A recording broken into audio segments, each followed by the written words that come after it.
بسم اللہ الرحمن الرحیم الحمد للہ رب العالمین اما بعد اللہم صل علی محمد وآل محمد بسم اللہ الرحمن الرحیم جاء الحق وزاحق الباطل ان الباطل کان زہوقا۔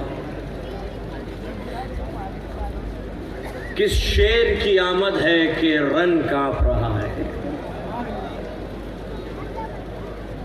کس شیر کی آمد ہے کہ رن کانپ رہا ہے، رن ایک طرف چرخ کہن کانپ رہا ہے، ہر ایک سلاطین زمن کانپ رہا ہے، رستم کا بدن زیر کفن کانپ رہا ہے، شمشیر بکف دیکھ کے حیدر کے پسر کو جبریل لرزتے ہیں سمیٹے ہوئے پر کو۔ شمشیر بکف دیکھ کے حیدر کے پسر کو جبریل لرزتے ہیں سمیٹے ہوئے پر کو۔ دیکھیے یہ جشن جو ہے نا یہ 2 برس کے بعد ہو رہا ہے۔ پچھلے سال کرونا کی وجہ سے یہ جشن قضا ہو گیا تھا، اب اس کی ادا کرنی ہے تو پوری توانائی کے ساتھ، جوش و خروش کے ساتھ، جوش مودت کے ساتھ، جوش ولا کے ساتھ، مردوں کی طرح نہیں مردوں کی طرح جشن سننا ہے۔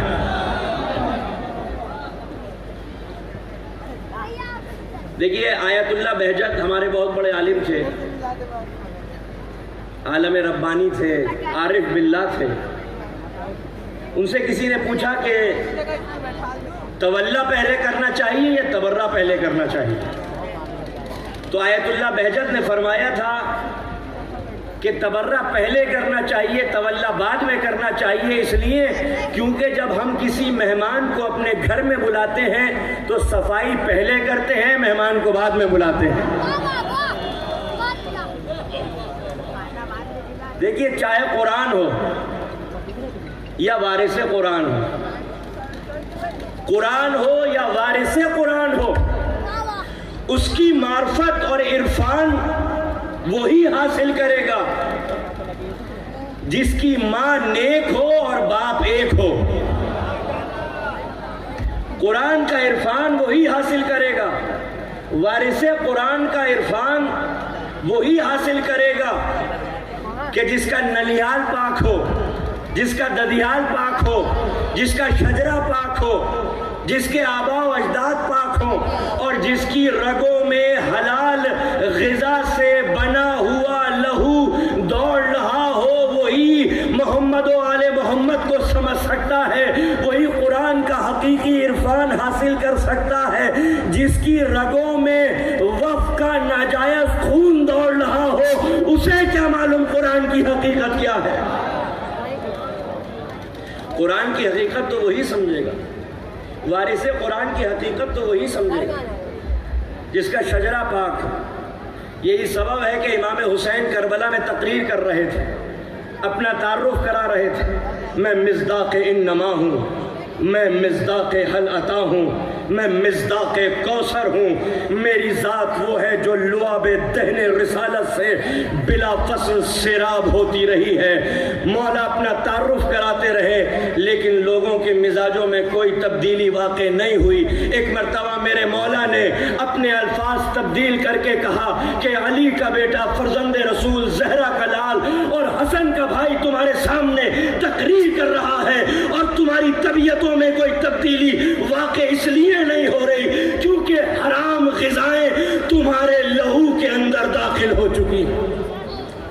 تو جب حرام غذائیں اور اس سے بنا ہوا لہو رگوں میں داخل ہو جائے تو نہ محمد و آل محمد سمجھ میں آتے ہیں، نہ نبی کا لایا ہوا قرآن سمجھ میں آتا ہے۔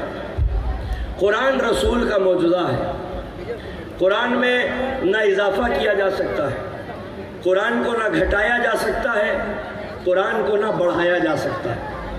اگر ایک حرف بھی اس میں بڑھایا جائے یا کم کیا جائے تو فوراً پتہ چل جاتا ہے کہ قرآن مجید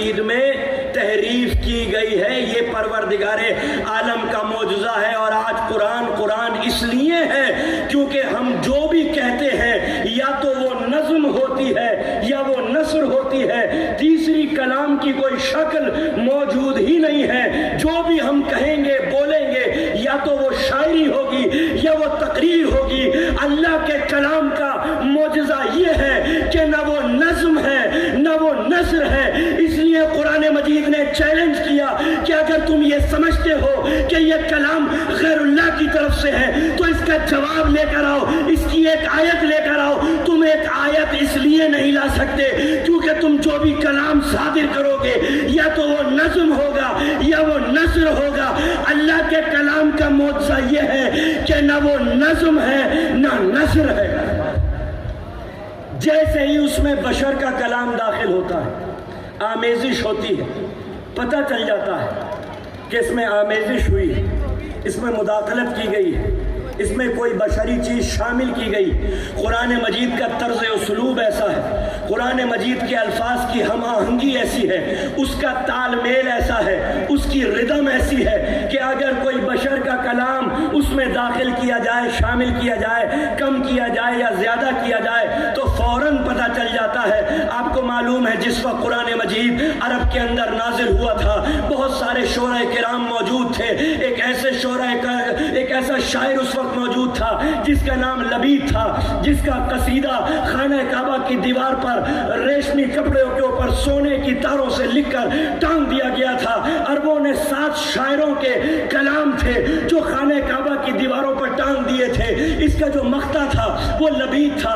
لبید نے جب اپنا کلام کہا عکاس کے میلے میں تو جیسے ہی وہ اپنے قصیدے کے مقطع پر پہنچا تو کیا دیکھتا ہے کہ عربوں کے سر اس کے سامنے سجدہ ریز ہے۔ عربوں نے اسے سجدہ کیا اور تائید کی، لبید تو نے جو کلام کہا ہے نہ اس سے بہتر کوئی کلام موجود ہے، نہ اس سے بہتر کوئی کلام ممکن ہے، نہ تجھ جیسا کوئی شاعر کائنات کے اندر پیدا ہو سکتا ہے۔ تو نے جو قصیدہ کہہ دیا وہ حرف اول ہے، وہ حرف آخر ہے، اب اس سے بہتر کوئی قصیدہ وجود میں نہیں آ سکتا۔ عزیزان ملت، لبید کا قصیدہ ریشمی کپڑوں کے اوپر سونے کی تاروں سے لکھ کر خانہ کعبہ کی دیوار پر ٹانگ دیا گیا۔ عزیزان ملت، پروردگار عالم کو عربوں کے بنائے ہوئے ان عصبیت کے بتوں کو توڑنا تھا تو لب اعجاز مشیت پر زہرا کا قصیدہ جاری ہوا۔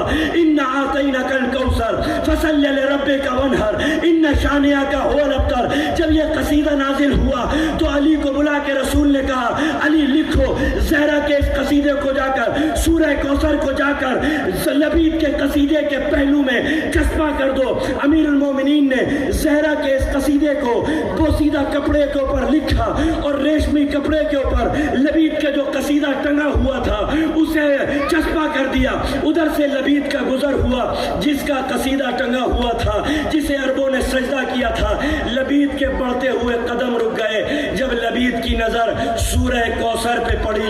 لبید پڑھتا ہے اِنَّا أَعْطَيْنَاكَ الْكَوْثَرَ فَصَلِّ لِرَبِّكَ وَانْحَرْ إِنَّ شَانِئَكَ هُوَ الْأَبْتَرُ۔ جیسے ہی سورہ کوثر لبید نے پڑھا بے اختیار کہتا ہے لا الہ الا اللہ محمد الرسول اللہ۔ یہ بشر کا کلام نہیں، یہ خالق بشر کا کلام۔ نعرہ حیدری، حیدری، نعرہ صلوات۔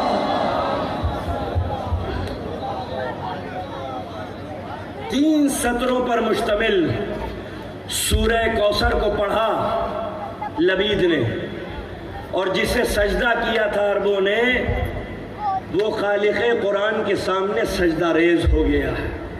یہ ہے قرآن کی حقانیت، یہ ہے قرآن کی حقانیت کہ لبید ایمان لے آیا، لبید نے کلمہ پڑھ لیا، خاندان رسالت کا ذکر ہے، آل رسول کا تذکرہ ہے۔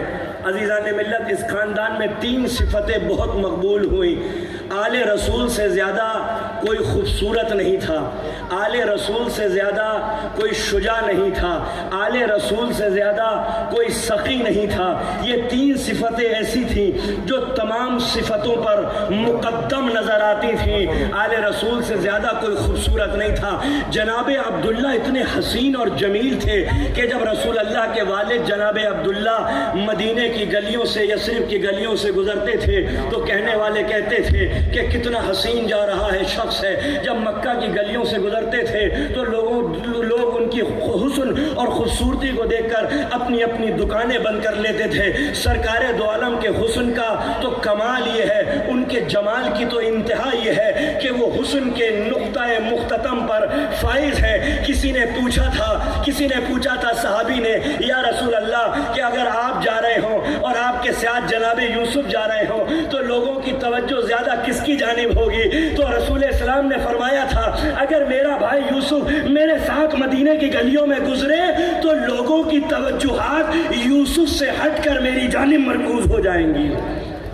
اتنے خوبصورت تھے جناب عبداللہ، اتنے خوبصورت تھے جناب سرکار رسالت مآب رسول اللہ محمد مصطفیٰ صلی اللہ علیہ وآلہ وسلم۔ محمد والے محمد، نعرہ صلوات۔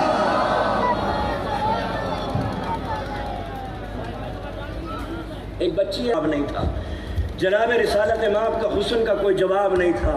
وہ رسول، دیکھیں یوسف کا حسن کیا ہے، جس پر زلیخا عاشق ہو جائے اسے یوسف کہتے ہیں، جس پر اللہ عاشق ہو جائے اسے محمد الرسول اللہ کہتے ہیں۔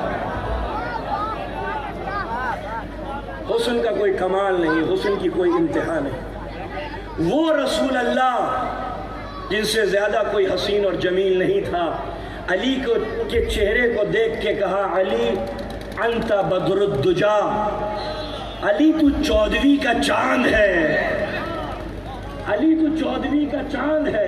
سرکار دو عالم جسے بدر الدجا کہیں وہ امیر المومنین کتنے حسین ہوں گے، جناب رسول مآب کتنے حسین ہوں گے، جناب عبداللہ کتنے حسین ہوں گے۔ جناب عبداللہ کے حسن کا کوئی کمال، کوئی انتہا نہیں، رسول اسلام کے حسن کی کوئی انتہا نہیں۔ امیر المومنین کا حسن جسے سرکار دو عالم کہیں انت بدر الدجا، عزیزان ملت جیسے رسول اللہ نے جنگ خندق میں امیر المومنین کو سجایا تھا، ایسے ہی امیر المومنین نے حضرت عباس کو جنگ صفین میں سجایا، اپنا امامہ عباس کے سر پر، عباس کا امامہ اپنے سر پر، عباس کی ردا اپنے دوش پر، عباس کی ردا اپنے دوش پر، عباس کا پٹکا اپنی کمر میں، اپنا پٹکا عباس کی کمر میں، عباس کے نالین اپنے پیروں میں، اپنے نالین عباس کے پیروں میں، سجا کے سوار کے حضرت عباس کو گھوڑے پر بٹھایا۔ شاعر نے اس منظر کو اپنے تخیلات میں دیکھا کہ جناب عباس کے ہاتھوں میں تلوار ہے۔ ایک مرتبہ حضرت عباس نے اپنے تلوار کو دیکھ کے کہا سن کسی کی نہ سن، ایک ہی دھن کو بن، آج مغرور ہر ایک سر کاٹ دے۔ سن کسی کی نہ سن، ایک ہی دھن کو بن، آج مغرور ہر ایک سر کاٹ دے۔ سنسناتی ہوئی سب سروں سے گزر، وار سینے پہ کر اور جگر کاٹ دے۔ سن کسی کی نہ سن، ایک ہی دھن کو بن، آج مغرور ہر ایک سر کاٹ دے۔ سنسناتی ہوئی سب سروں سے گزر، وار سینے پہ کر اور جگر کاٹ دے۔ نوک سے روک لے گردش وقت کو، نوک سے روک لے گردش وقت کو، دست و شام و وجود و سحر کاٹ دے۔ آج جبریل بھی پر بچھائے اگر تو رعایت نہ کر، اس کے پر کاٹ دے۔